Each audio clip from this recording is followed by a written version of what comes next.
नमस्ते, सदा वत्सल्य मातृभूमि, जय हिंद दोस्तों। मैं किशन आप सबका स्वागत करता हूं। शुरू करते हैं आज के डिफेंस समाचारों को। दोस्तों, भारतीय सेना अब बड़ी संख्या में रोबोटिक म्यूल्स को शामिल करने की योजना बना रही है, जिससे कि भारतीय सेना की निगरानी क्षमता तो बढ़ेगी ही, साथ ही इसके जरिए जो हल्के लोड हैं उन्हें अग्रिम चौकियों तक पहुंचाया जा सकता है। भारतीय सेना ने पिछले साल इमरजेंसी प्रोक्यूरमेंट के तहत करीबन 100 रोबोटिक म्यूल्स का ऑर्डर दिया था।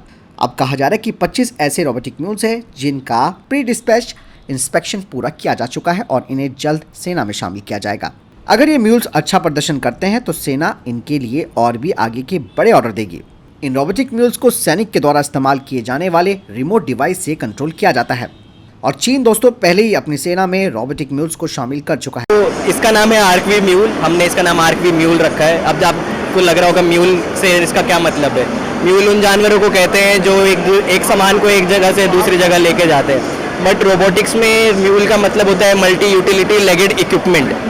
सो वाई मल्टी यूटिलिटी हम इसको इसलिए कहते हैं क्योंकि ये चाहे किसी भी टाइप का टेरेन हो, किसी भी टाइप के टेरेन में आप इसको ऑपरेट कर सकते हैं और इसमें आप मल्टीपल पेलोड्स यूज़ कर सकते हैं, मल्टीपल पेलोड्स को इंटीग्रेट कर सकते हैं डिपेंडिंग ऑन आपका क्या मतलब फाइनल केस क्या है, फाइनल यूजिंग केस क्या है। सो ऑन टॉप आप इस पे different RGB camera, thermal camera, lidars, EO systems या फिर इवन जो सेंसर जो एनवायरनमेंट में हैजार्डियस गैसेज हैं या केमिकल्स हैं जो इसको सेंस करते हैं वो भी इंटीग्रेट कर सकते हैं। एंड इवन एक प्लेटफॉर्म जैसे जो आज हमने यहाँ पे डिस्प्ले भी किया है, एक स्टेबलाइज्ड वेपन सिस्टम जो है आप वो भी इसके ऊपर माउंट कर सकते हैं। नॉर्मल वॉक इसका कंटिन्यूसली ऑपरेशनली नॉर्मल जो वॉक है वो 7 घंटे तक लगातार आप इसको चला सकते हैं विदाउट पेलोड या payload without payload depending on payload and gradient आपका टाइमिंग में थोड़ा सा ऊपर नीचे होगा। वेट जो हाँ वो ओवरऑल इसके एंड्योरेंस में उससे फ़र्क पड़ता है। नॉर्मल वॉक मोड जो है ये 7 घंटे तक लगातार हमने इसको चलाया है और एक रन मोड है जिसमें इसकी नॉर्मल वॉकिंग स्पीड से 2 टाइम्स इसकी स्पीड हो जाती है भागने की। सो रन मोड में हमने इसको कंटिन्यूसली 3 घंटे तक भगाया है। ये किसी भी टेरेन में चल सकता है। हाँ, सो अगर आप देखें इसमें नीचे रबड़ के शूज़ लगाए हैं, ये ऑल टेरेन शूज़ हैं, बट डिपेंडिंग ऑन आप किस टाइप के टेरेन पे आप ये शूज़ को चेंज कर सकते हैं। फॉर एग्जांपल अगर आप आइस वाले इलाके में, बर्फीले इलाके में, तो हमने स्पाइक्स वाले शूज़ इसके डेवलप करें, आप वो लगा सकते हैं। फॉर एग्जाम्पल आप कोई डेजर्ट एरिया में, तो डेजर्ट एरिया में थोड़े ज़्यादा। बढ़ते नेक्स्ट अपडेट की तरफ। दोस्तों, भारत की सबमरीन लॉन्च बैलिस्टिक मिसाइल को देखकर जो पश्चिमी देश है वो काफी हैरान हो रखे हैं और उन्हें एक बड़ी टेंशन भी यहाँ पर दिख रही है। और अभी हाल ही में फेडरेशन ऑफ अमेरिकन साइंटिस्ट के मैटाकॉर्ड ने कहा कि इस साल भारत के द्वारा multiple independently targetable re entry vehicle यानी कि MIRV से लैस अग्नि 5 Mark II ICBM का जो सफल परीक्षण उन्होंने किया है, उससे भारत के SLBM यानी कि submarine launch ballistic missile programme के भविष्य के बारे में बड़ा सवाल भी उठता है। MIRV तकनीक, जैसे कि आप सब जानते हैं कि एक ही मिसाइल कई वॉरहेड ले जा सकती है और इन पश्चिमी विश्लेषकों का कहना है कि भारत का ये जो ICBM प्रोग्राम है वो SLBM तकनीक के लिए एक बड़ा समर्थन दे रहा है। वर्तमान में K5 SLBM जिसकी रेंज लगभग अग्नि 5 के बराबर है यानी कि 5500 किलोमीटर। हालांकि ये साफ नहीं है कि K5 में MIRV टेक्नोलॉजी होगी या नहीं।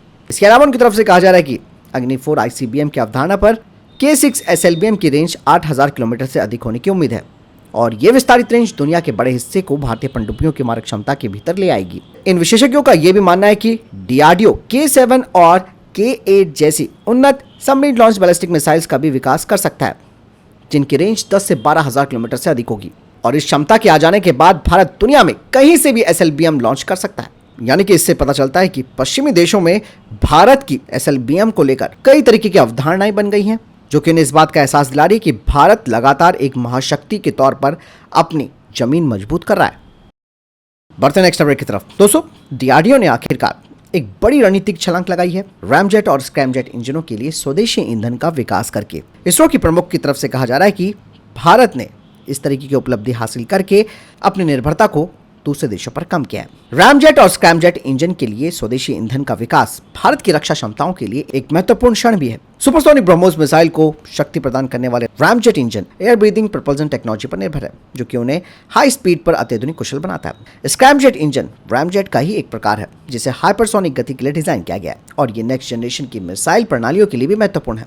और इन फ्यूल्स को देश में बनाकर भारत ने न केवल एक स्थिर और विश्वसनीय आपूर्ति सुनिश्चित की है, बल्कि अपनी टेक्नोलॉजी सोवर्जिनिटी को भी बढ़ाया है। ये कदम आत्मनिर्भर भारत के व्यापक दृष्टिकोण के अनुरूप भी है। डीआरडीओ के अध्यक्ष डॉक्टर वी कामत की तरफ से कहा गया है कि डीआरडीओ हाइपरसोनिक मिसाइलों, क्रूज और ग्लाइड दोनों प्रकारों को विकसित करने पर अपना ध्यान केंद्रित कर रहा है। कुल मिलाकर कहा जा सकता है कि स्क्रैमजेट इंजन के लिए स्वदेशी रूप से तैयार किया गया ईंधन का विकास काफी महत्वपूर्ण प्रगति है। यानी कि ये टेक्नोलॉजी भविष्य के हाइपरसोनिक क्रूज मिसाइलों के लिए काफी जरूरी है। और यही नहीं, इस उपलब्धि से भारत इस अत्याधुनिक तकनीक में सबसे आगे रहा है और भारत अब स्वतंत्र रूप से हाइपरसोनिक सिस्टम्स को विकसित कर सकता है। बढ़ते नेक्स्ट अपडेट की तरफ। सिप्री की तरफ से एक और जानकारी सामने आई है जिसमें यह कहा गया है कि भारत अब अपने परमाणु शस्त्रागार के बारे में जो लंबे समय से चली आ रही अवधारणा है उसी को ही चुनौती दे रहा है। सिप्री की रिपोर्ट बताती है कि भारत ने शांति के समय यानी कि पीस टाइम में परमाणु हथियारों को उनके डिलीवरी सिस्टम के साथ इंटीग्रेट करने के लिए मेटिंग नाम का एक अभ्यास शुरू किया है। अब ये मीटिंग अभ्यास है क्या, ये भी जानना जरूरी है। आपको मैं बता दूं कि परमाणु हथियारों को डिलीवरी सिस्टम के साथ जोड़ते ही जो परमाणु प्रक्षेपण से पहले चेतावनी दी जाती है उसका समय काफी कम हो जाता है और इससे तनाव और बढ़ सकता है, ये सिप्री की तरफ से कहा जा रहा है। यानी कि परमाणु हथियारों का आकस्मिक और अनऑथराइज्ड उपयोग का जो जोखिम है वो बढ़ सकता है। अभी तक ये माना जाता था कि भारत और चीन दोनों ही शांति के समय अपने हथियारों को लॉन्चर से अलग रखते हैं ताकि संकट की स्थिति में कुछ बफर मिल सके। इस रिपोर्ट में मिसाइल टेक्नोलॉजी में भारत की हालिया प्रगति को मीटिंग की ओर बदलाव के संभावित संकेत के रूप में भी देखा गया है, जिसमें कि कैनिस्टराइजेशन यानी कि कैनिस्टर में मिसाइलों को तैनात करने से वॉरहेड के साथ मीटिंग तेज और आसान हो जाती है। इसके अलावा सी बेस्ड डिफेंस पेट्रोल्स जिसमें कि गश्त पर परमाणु पनडुब्बियों का संचालन अधिक आसानी से तैनात किए जाने वाले परमाणु शस्त्रागार की ओर बढ़ने का संकेत देता है। ऐसे में दोस्तों सिप्री को लगता है कि इस तरीके से अस्थिरता बढ़ सकती है। इसके अलावा सिप्री ने कहा कि भारत अपने परमाणु रुख के बारे में अधिक पारदर्शिता रखे और क्षेत्रीय स्थिरता को बनाए रखे और खुला संचार भी करे, साथ ही साथ अंतर्राष्ट्रीय हथियार नियंत्रण मानदंडों का भी पालन पूरी तरीके से करे। हालांकि सिप्री सिर्फ भारत को ही बोलता है, वो चाइना और रशिया को नहीं बोलता है। चलिए बढ़ते हैं नेक्स्ट अपडेट की तरफ। आप सब जानते हैं कि 27 मार्च 2019 को भारत ने मिशन शक्ति की घोषणा करते हुए दुनिया को चौंकाया था और इस दौरान भारत ने एक सफल एंटी सैटेलाइट मिसाइल का परीक्षण किया था जिसमें कि डीआरडीओ के द्वारा विकसित एक ballistic missile interceptor PDV mark 2 ने पृथ्वी की निचली कक्षा में एक भारतीय माइक्रोसैट सैटेलाइट को नष्ट कर दिया था। अब कहा जा रहा है कि आगे के परीक्षण और किए जाएंगे इसके, ताकि भारत ये सुनिश्चित कर सके कि वो अधिक चुनौतीपूर्ण लक्ष्यों को टारगेट कर सकता है।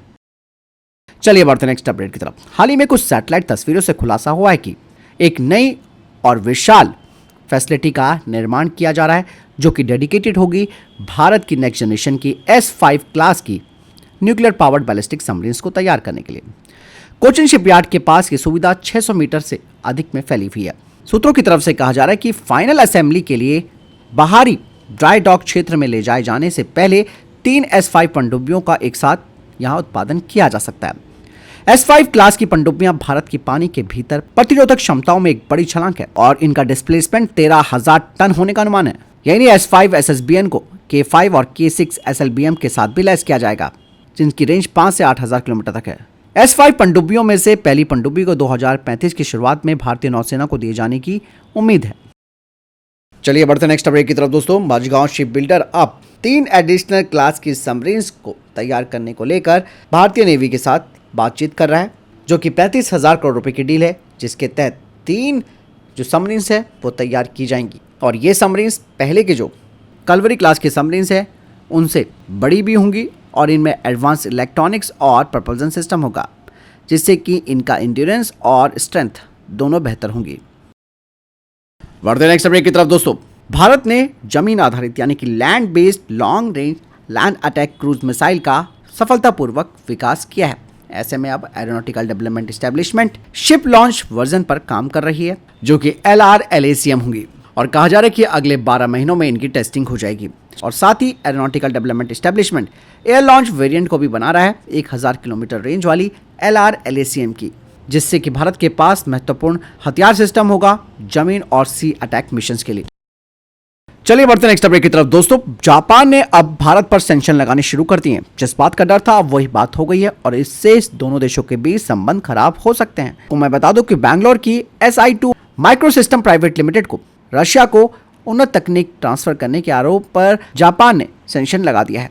जापान ने कहा है कि SI2 माइक्रो सिस्टम ने सैन्य इलेक्ट्रिक्स एप्लीकेशन के लिए डिजाइन किए गए संवेदनशील यानी कि सेंसिटिव सेमीकंडक्टर्स और सिस्टम्स रशिया को दिए हैं। माना जाता है कि इस टेक्नोलॉजी ने भारतीय रक्षा उद्योग को मिसाइलों, रडार और अन्य हथियार प्लेटफॉर्मों के लिए महत्वपूर्ण इलेक्ट्रॉनिक सबसिस्टम और सिस्टम के निर्माण में आत्मनिर्भरता हासिल करने में मदद की है। SI2 माइक्रो सिस्टम ने अभी तक आरोपों या फिर जापान के द्वारा लगाए गए प्रतिबंधों पर कोई प्रतिक्रिया नहीं दी है। बोइंग ने अब अपना innovative revolver launch system launch किया है C-17 एयरक्राफ्ट के लिए, जो कि 12 बोइंग X-51 हाइपरसोनिक क्रूज मिसाइलों का रैपिड लॉन्च कर सकता है। आपसे मैं क्वेश्चन पूछना चाहूंगा कि दोस्तों इसमें से भारत निर्मित पहला न्यूक्लियर रिएक्टर कौन सा है? कामनी, साइरस, अप्सरा या ध्रुव? सही उत्तर देने वाले के कमेंट को हार्ट दिया जाएगा। तो फिलहाल ये थे अभी तक के टॉप डिफेंस अपडेट्स। वीडियो के संबंध में कोई प्रश्न जवाब या आपको कोई सवाल है कमेंट सेक्शन में लिखकर जरूर पूछ सकते हैं। वीडियो को लाइक और शेयर जरूर कीजिएगा। जय हिंद, वंदे मातरम।